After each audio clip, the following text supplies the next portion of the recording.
She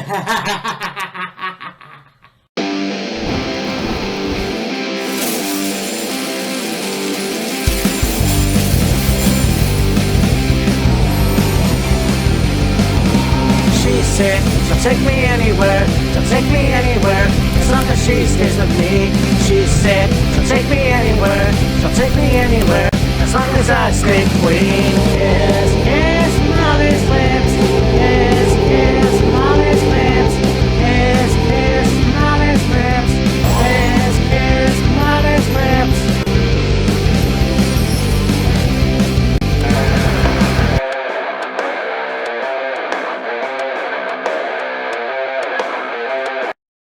Now that's cool.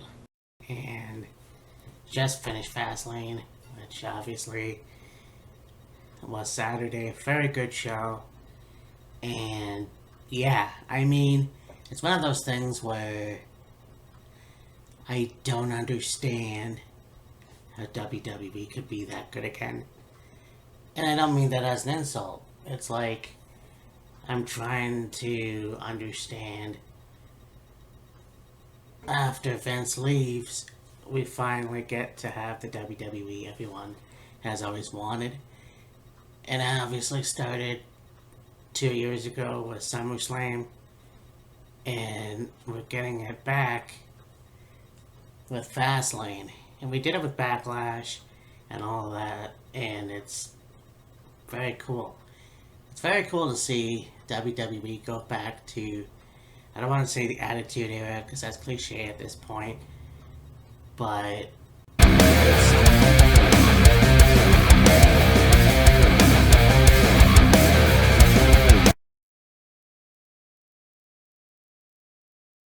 so you had John Cena and LA Knight taking on Solo Sikoa and Jimmy Uso of the Bloodline.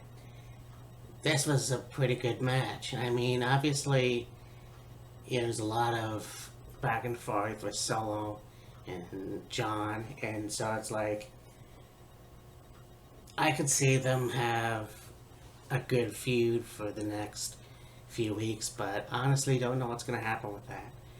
So, I mean, this was cool just to see what they can do, and I mean, it was a close call, but you actually have your winner is John Cena and LA Knight. Yeah! Win the match. So.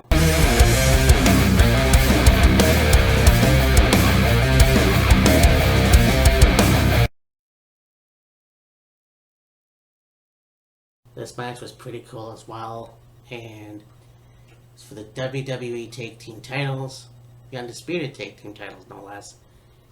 Got main event Jey Uso and the American Nightmare Cody Rhodes taking on the Judgment Day of Finn Balor and Damian Priest. And this kind of is what I'm talking about. And I mean, never in my wildest dreams or whatever would I watch a WWE event and see a reference, well, hear a reference rather, from Corey Graves, or maybe it was Michael Cole, talk about Finn Balor in Japan inventing the Bullet Club. And it's like, we had that talk before. It's almost like, yeah, you know what? At the end of the day, this is WWE talking about other wrestling promotions. Yes, World Wrestling Entertainment has always been the top wrestling sports entertainment promotion, but this was also very cool. It's one of those things too where it's like you didn't know who was gonna win. You had Rhea and Dom try to cheat, try to get their boys to win, but it was kind of like you have the American Nightmare pull it off, and you have new Tag Team Champions Cody Rhodes and Jey Uso. And then, it's kind of cool because it's like the odd couple. We'll see what happens with them going down the road, but I can see good things.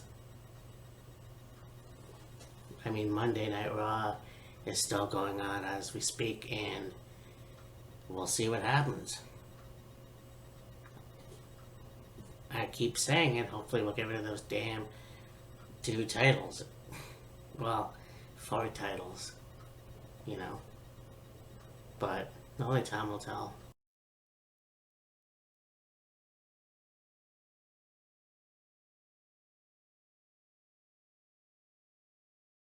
We had a match with the Women's Championship, the World Women's Championship. You have Io Sky versus Asuka versus Charlotte Flair. This match was pretty cool. And I mean, at one point you have Bayley coming out trying to help Io, but she wants none of it. You have a very cool point where you have Charlotte, who was going to give Io a super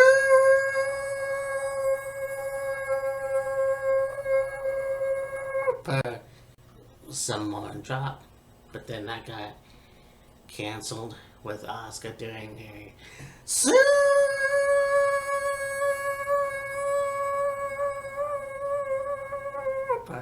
double power bomb.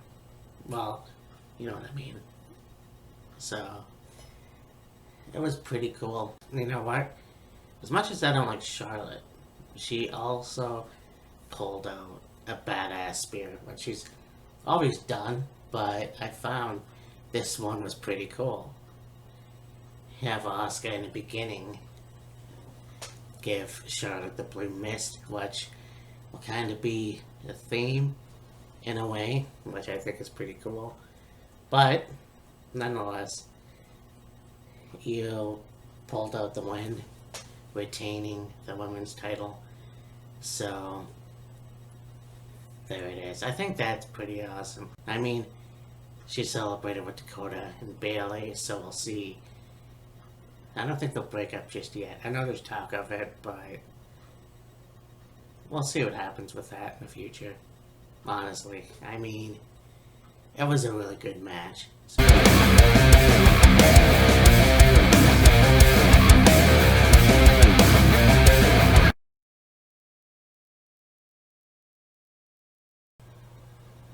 you have the LWO versus Hurt Business.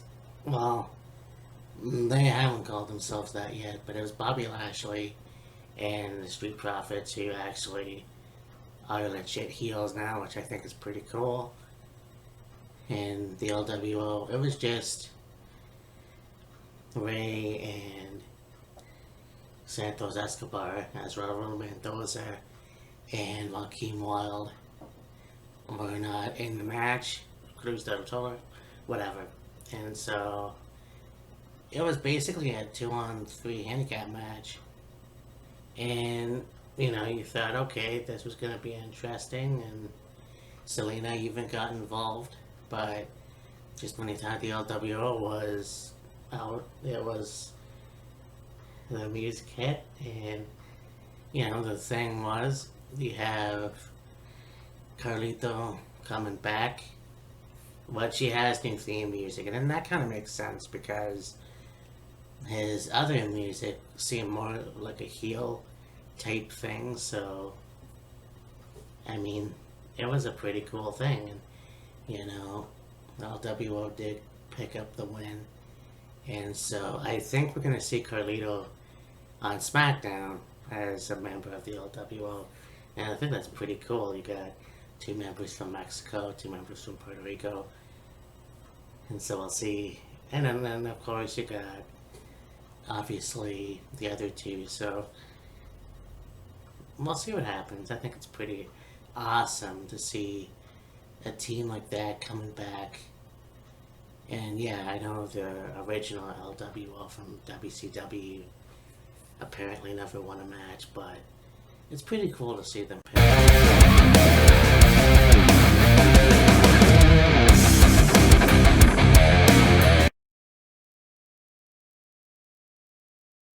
you have the main event.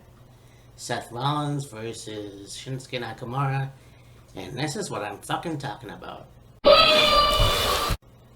Because you have them going in and throwing out of the ring, pulling out all the stops, kendo sticks, you have a table, you got a couple tables, you have chairs, you got trash cans. There's a point where they got up the ramp and Seth was on the guardrail where Shinsuke, he fell onto complete concrete. No padding, well, it didn't look like padding. You know, there was a table spot. You have the ladder right on the announce table. And you have Seth trying to do a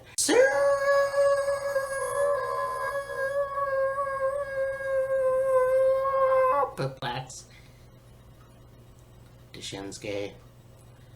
But then Shinsuke blocks it, looks right at Seth, and gives him the red mist. So, 2 missed spots in one night. That's pretty cool. Yeah, you know. And there was a lot of close calls.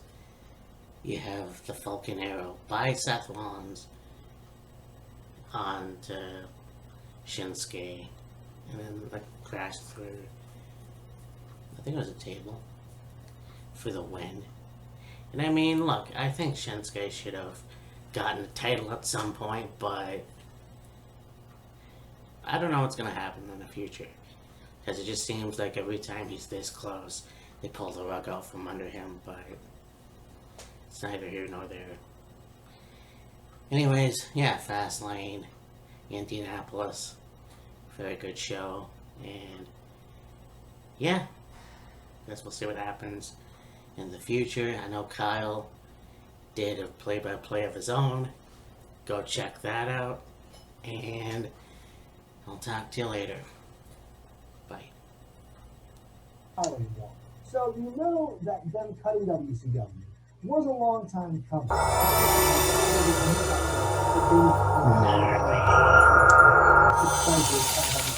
don't think that's the case at all. If you look at some of his earlier interviews, like